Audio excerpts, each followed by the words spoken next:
যে গতকালকে যে নতুন দলের আত্মপ্রকাশ হয়েছে সেখানে আমাদের দাওয়াত দিয়েছিল আমাদের পূর্ব নির্ধারিত একটি প্রতিনিধি সভা, যেখানে আমাদের দল এবং অঙ্গ সংগঠনের কেন্দ্রীয় নেতৃবৃন্দের পাশাপাশি জেলা এবং উপজেলা পর্যায়ের নেতৃবৃন্দ আমন্ত্রিত ছিল। কাজেই সাংগঠনিক বিবেচনায় আমাদের সেটি গুরুত্বপূর্ণ ছিল। আমরা কিন্তু নতুন দলের বিষয়ে, তরুণদের রাজনীতিতে অংশগ্রহণের বিষয়ে সবসময় ইতিবাচকভাবে বলে আসছি, কিন্তু এই জুলাই গণ অভ্যুত্থানকে কেন্দ্র করে যারা রাজনীতি করতে চাচ্ছে তাদের অনেকে আমাদের সহযোদ্ধা সহকর্মী ছিল। আমাদের কিছু নৈতিক জায়গা থেকে, আদর্শিক জায়গা থেকে তাদেরকে আমরা সুপরামর্শ দিয়ে আসছি, আমরা ভবিষ্যতেও দিব। কিন্তু আমরা শেখ হাসিনাকে বলেছিলাম যে সরকারের থেকে, দলীয় সরকার অধীনে শেখ হাসিনা নির্বাচন করতে চেয়েছিল, সেটি রুখে দেওয়ার জন্য আমরা আন্দোলন সংগ্রাম করেছিলাম। কারণ সরকারের থেকে সে নির্বাচন করলে তো নির্বাচনকে প্রভাবিত করবে। এখন এই সরকারের উপদেষ্টা থেকে যদি তারা দল গঠন করে তাহলে তো এটা সরকারি দল হবে। তাহলে আওয়ামী লীগের মধ্যে এই সরকারি দলের মধ্যে পার্থক্যটা কোথায়?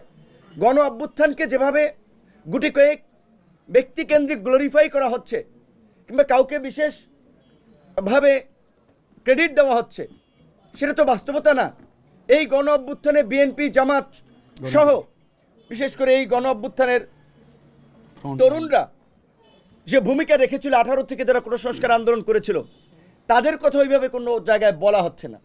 এখন সরকারে আছে, সরকার উপদেষ্টা হয়ে তারা সরকার, ব্যবসা বাণিজ্য সব কিছু নিয়ন্ত্রণ করছে, গণমাধ্যমকে নির্দেশনা দিচ্ছে, এইভাবে খবর দেখাবেন, এইভাবে প্রচার করবেন, তারা প্রচার করছে। আওয়ামী মাফিয়া দুর্বৃত্তদের সাথে রাতের অন্ধকারে মিটিং করা হচ্ছে, তাদেরকে পুনর্বাসনের জন্য আশ্বস্ত করা হচ্ছে, আমলাতন্ত্র থেকে শুরু করে রাজনীতি সব জায়গায়। এগুলো তো আমরা মেনে নিতে পারি না। শুধুমাত্র বিএনপি একটা বড় রাজনৈতিক দল, বিএনপির অনেক ঘটনা, দু একটি ঘটনা বাইরে আসায় আমরা শুধু বিএনপিকে সমালোচনা করছি। এই ছাত্র নেতৃবৃন্দ যা করছে, আপনারা গোয়েন্দা সংস্থার প্রতিবেদন থেকে ফেরি যদি জানতে পারবেন, সেটি আপনাদের গা শিউরে উঠবে। অবশ্যই আমরা চাই তারা ভালো রাজনীতি করুক, পরিশুদ্ধ রাজনীতি করুক, কিন্তু সরকারের থেকে তো সেটি সম্ভব না। এখন একজনের দল গঠন করেছে, একজন পদত্যাগ করেছে, বাকি দুজন তো সরকারে আছে। সরকারের বিভিন্ন মন্ত্রণালয়ে ছাত্র উপদেষ্টাদের তদারকি কমিটি আছে। সরকারের সাথে কাজ করায় স্বাভাবিকভাবে 3 উপদেষ্টার একটা ভালো নেক্সাস তৈরি হয়েছে। এখন তারা যদি একজন পদত্যাগ করে, দুজন তো আছে, এবং এই আন্দোলন কেন্দ্রিক বিশেষ করে এইখানে যারা উপদেষ্টা গঠন হয়েছে, তাদের আমরা যে গত 6 মাসের ভূমিকা দেখেছি, এটা নতজানু একটা ভূমিকা। তারা ছাত্র নেতৃবৃন্দের কাছে জিম্মি ছিলেন অনেক ক্ষেত্রেই। কাজেই তারাও সক্রিয়ভাবে মেরুদণ্ড উঁচু করে অনেক সিদ্ধান্ত নিতে পেরেছে, অনেক কাজ করতে পেরেছে বলে এটি আমি মনে করি না। এটি যদি করতে পারতো তাহলে দেশের এই আজকে পরিস্থিতি 6 মাস পরে এরকম হতো না, এবং 6 মাস পরে সেনা প্রধানের বলা লাগতো না পাবলিকলি এনাফ ইজ এনাফ। এবং আমরা মনে করি যে সেনাপ্রধান যে স্পিরিটের জায়গা থেকে কথা বলেছেন সেটি যথার্থ। তিনি সংকটের আঁচ করতে পেরে কথা বলেছেন, সেটা আপনারা এগুলো বন্ধ করেন, দ্রুত সময়ের মধ্যে নির্বাচনের দিকে হাঁটতে হবে। এছাড়া এখন আর গতি নাই। দেশি বিদেশি নানান ধরনের ষড়যন্ত্র হচ্ছে, বিভিন্ন এই ধরনের একটা খোলা অবস্থায় বিভিন্ন গোষ্ঠীকে ব্যবহার করা হচ্ছে। তো সেই জায়গা থেকে ছাত্র নেতৃবৃন্দ সহ অন্যান্য রাজনৈতিক দল, আমরা 42টি রাজনৈতিক দল হাসিনার বিরুদ্ধে আমরা আন্দোলন করেছিলাম একসাথে। এখন অনেকে গিয়েছে, তারা সরকারে আছে, শুভেচ্ছা জানাতে আমরাও জানাই, এটাতে দোষের কিছু না। তবে আমরা মনে করি যে তাদের সরকার থেকে বেরিয়ে একটা সংগ্রামের মধ্যে দিয়ে গণ অধিকার পরিষদের তরুণরা যেভাবে 7-8 বছর উঠেছে সেইভাবে তৈরি হওয়া দরকার। এখন তারা যদি, আমরা যেটা আওয়ামী লীগের আমলে বলেছিলাম না, আমাদেরকে কোটি কোটি টাকার অফার দেওয়া হয়েছে, সিটের অফার দেওয়া হয়েছিল, আমরা যাই নাই সেখানে। যখন ওই জেনারেল ইব্রাহিম সাহেব কিংবা আপনার ওই শাহজাহান ওমরের মতো লোকেরা গিয়েছে, তখন আমরা বলেছিলাম যে শেখ হাসিনার সরকার রাজনীতিতে কোরবানির গরু, কোরবানির পশুর মতো কেনা বেচা করছে। এখনও তো তাই দেখছি। অনেক মানুষকে, যে আমাদের দুজন নেতা বা 2-1 জনের কথা বললেন, আরে তরুণ ছেলেকে যদি অফার দেওয়া হয়, তুমি ডিসি অফিসে সব তোমার অ্যাক্সেসে চলবে, তুমি কাজকর্ম করবা, তোমাকে এমপি বানানো হবে, 2-4 কোটি টাকা দিয়ে হবে, তুমি আমাদের সাথে আসো, সরকারের পক্ষ থেকে যদি এই অফার দেওয়া হয় তাহলে তো তারা যাবে। তো যারা গিয়েছে তারা আবার ফিরে আসবে, অতীতেও যারা গিয়েছে তারা অনেক এসেছে। গণ অধিকার পরিষদ হাওয়ার উপরে কোনো তৈরি হওয়া দল না, রাজপথের ধারাবাহিক আন্দোলন সংগ্রামের মধ্যে দিয়ে জন আকাঙ্ক্ষার ভিত্তিতে তৈরি হওয়া দল, যেই দলের ত্যাগ অনেক রয়েছে এবং একটা প্রতিকূল সময় তারা তৈরি হয়েছে। কাজে এই দল আছে, থাকবে এবং ভবিষ্যতে এই দলই বাংলাদেশকে ইনশাল্লাহ নেতৃত্ব দিবে সবাইকে নিয়ে। এবং দ্বিতীয় প্রশ্ন এক ভাই যেটা বলেছে সেটা একটু বলতে চাই, আবু সাঈদের পরিবার কথা। এই কথাটি আজকে কেন সাংবাদিকরা লিখবে কিংবা আবু সাঈদের ভাই দুঃখ প্রকাশ করবে? এই দেশের যত গণ আন্দোলন হয়েছে সেই আন্দোলনের শহীদদেরকে নিয়ে ব্যবসা করা হয়েছে।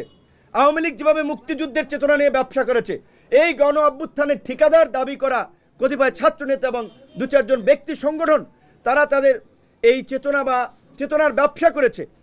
তারা গণ অভ্যুত্থান আকাঙ্ক্ষার দল করবে, ভুক্তভোগী পরিবারকে নিয়ে দল করবে। বিএনপি অলরেডি তো একটা দল, এই দলে তো তাদের অনেক স্যাক্রিফাইস রয়েছে। জামাত অলরেডি একটা দল, সিপিবি একটা দল, গণসংহতি আন্দোলন একটা দল, গণ অধিকার পরিষদ একটা দল। সব দল তো এই আন্দোলনের আগেই এই গণ অভ্যুত্থান চেতনাকে ধারণ করে তারা রাজপথে নেমেছে। সবাই রাজনীতিতে সংস্কারের কথা বলছে, কাজে এই সমস্ত মুখরোচক কথা বলা হচ্ছে, বাস্তবতা ভিন্ন। যেই কারণেই এই গণ অভ্যুত্থানের সবচেয়ে আইকনিক ফিগার, টার্নিং পয়েন্ট ছিল সত্যিকার অর্থেই এটি যদিও গর্বের অহংকারের আবার দুঃখের, যে আবু সাঈদের বীরত্বপূর্ণ আত্মত্যাগ। অথচ সেই আবু সাঈদের পরিবারকে তো আনুষ্ঠানিকভাবে দাওয়াত হয়নি। যদি তারা গণ অভ্যুত্থানের চেতনা ধারণ করত তাহলে ওই মঞ্চে এই শহীদ পরিবারকেই তারা প্রাধান্য দিয়ে সামনে রাখতে পারতো। শুধু আবু সাঈদের পরিবার না, এই পিজি হসপিটাল থেকে কয়েকদিন পর পর আহতরা যমুনার গেটের সামনে আসেন, প্রেস ক্লাবের সামনে আসেন, যে তাদের সুচিকিৎসার দাবিতে। আমরা গত 6 মাসে এই সম্পর্কে ওইভাবে একটি খুব বেশি কথা বলি নাই, যে আমাদের ছোট ভাই সহকর্মী তাদের সম্পর্কে আমাদের বলা ঠিক হবে না। তারা গণ অভ্যুত্থানের এই আহতদের তালিকা নিয়েও যে 9-6 স্বজনপ্রীতি করেছে। যারা তাদের রাজনীতি করবে তাদেরকে একটা ভালো ক্রাইটেরিয়ায় তাদেরকে বিদেশ পাঠানোর প্রাধান্য দেওয়া, যারা তাদের কথা শুনছে না, তাদের রাজনীতিতে যুক্ত হচ্ছে না, তাদেরকে প্রাধান্য দেওয়া হচ্ছে না। এই ঘটনাগুলো আপনারা খোঁজ নেন। এখন তাদের অনেকের ফেসবুক ফলোয়ার আছে, আন্দোলনের কারণে একটা হাইপে ফিগার হয়েছে। এখন তাই বলে আপনারা ভাবছেন যে তাদের বিরুদ্ধে নিউজ করাও ডিফিকাল্ট, বলাও ডিফিকাল্ট না। আপনাদেরকে সত্য উন্মোচন করতে হবে। গণমাধ্যমের শক্তি অনেক, গণমাধ্যমকে আজকে স্বাধীনভাবে কাজ করতে হবে। কয়েকদিন আগে যদিও আমরা দেখেছি বিভিন্ন গণমাধ্যম হাউসে লিস্ট ধরিয়ে দেওয়া হয়েছে, অমুককে চাকরিচ্যুত করেন, অমুকে এই তমুকে এইটা করার কে, যারা এই যে লিস্ট ধরিয়ে দিয়েছে। কাজেই গণ অধিকার পরিষদের পক্ষ থেকে এটিও গণমাধ্যমকে এনশিওর করতে চাই, কোনো রাজনৈতিক দলের প্রেসক্রিপশনে কোনো গণমাধ্যম হাউস থেকে কোনো কর্মীকে ছাঁটাই করা চলবে না। গণমাধ্যম কর্মীরা তাদের মর্যাদা সম্মান নিয়ে স্বাধীনভাবে কাজ করবে। গণমাধ্যমের মালিকরা যার যে হাউস ছিল সে সেভাবে চালাবে। যদি কেউ অপরাধ করে থাকে আইনগতভাবে তার বিরুদ্ধে পদক্ষেপ নেওয়া হবে। কিন্তু কাউকে টাকা দিয়ে পয়সা দিয়ে ম্যানেজ করে ব্যবসা করবে, চালাবে, প্রতিষ্ঠান চালাবে, এই ধরনের অনৈতিক পন্থায় যাবেন না, তারা রেহাই পাবেন না। ছাত্রদেরকে কিছু পয়সা দিয়ে যদি রেহাই পেতে চান, জনতা রুখে দেবে আপনাদেরকে। আরেকটা কথা ভাই যেটা বলেছেন যে প্রধান উপদেষ্টা এবং প্রেস সচিবের রেফারেন্স দিয়ে গণমাধ্যম সর্বকালের সেরা স্বাধীনতা ভোগ করছে, কথাটি কতটুকু সত্য সেইটা তো গণমাধ্যম কর্মীরাই জানেন। প্রধান উপদেষ্টা অবশ্যই একজন প্রগতিশীল চিন্তাভাবনার মানুষ, আন্তর্জাতিকভাবে সম্মানিত এবং সমাদৃত একটি মানুষ, পশ্চিমা দেশে থেকে চলাফেরা করে, তার আমি মনে করি একটা উদার মানসিকতা আছে। এখন তিনি হয়তো ভাবছেন তার মতো সবাই উদার, কিন্তু তার আশপাশে যারা আছে সরকারে তারা কতটুকু উদার, কতটুকু প্রগতিশীল, কতটুকু তার মতো চিন্তা করছে সেটি তো তার গত 6 মাসে বোঝা উচিত।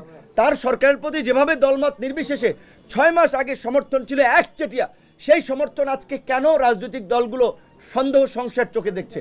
কেন তারা যেভাবে শুরুতে রাষ্ট্র সংস্কারের জন্য ব্ল্যাঙ্ক চেক দিয়েও এখন দ্রুত সময়ের মধ্যে নির্বাচন চাচ্ছে? কেন সরকারের নিরপেক্ষতা নিয়ে প্রশ্ন তুলছে? তো আমি প্রধান উপদেষ্টার কাছে এটা বলবো, মাননীয় প্রধান উপদেষ্টা, আপনি অত্যন্ত একজন সম্মানিত বিজ্ঞ ব্যক্তি। আপনার দুর্দিনে এই ছাত্র নেতৃবৃন্দ অনেকে যখন আপনার ধারে কাছেও ছিল না, আপনি যখন চেনেন না, তখন এই গণ অধিকার পরিষদের এই ছেলেরা এই মেয়েরা মশাল মিছিল করেছে ডক্টর ইউনূসকে হয়রানির প্রতিবাদে, সেমিনার করেছে এই judicial harassment on doctor Yunus, তার পাশে ছিল। কোনো আমরা উচ্চাকাঙ্ক্ষা সুবিধা লাভের জন্য না, দেশ এবং জাতির প্রয়োজনে। তার প্রতি আমাদের অনুরোধ থাকবে আজকের এই সংবাদ সম্মেলনকে আমলে নিয়ে এই আদামরা উপদেষ্টা পরিষদ, এই দুর্বল উপদেষ্টা পরিষদ পুনর্গঠন করে আপনি একটি অবাধ সুষ্ঠু নিরপেক্ষ নির্বাচনের মধ্যে দিয়ে রাষ্ট্র সংস্কার করে জাতিকে একটি নতুন দিশার সন্ধান দিন। অন্যথায় এই দেশ একটি সংকটে পড়বে, আপনিও হয়তো অসম্মানের মধ্যে দিয়ে আপনার বিদায় নেওয়া লাগতে পারে। কারণ যেভাবে দেশের পরিস্থিতি তালগোল পাকাচ্ছে আমরা খুব উদ্বিগ্ন এবং আমরা সংশয়ের মধ্যে আছি, যেই কারণেই আজকে আপনাদের সামনে এই কথাগুলো বলা। ধন্যবাদ।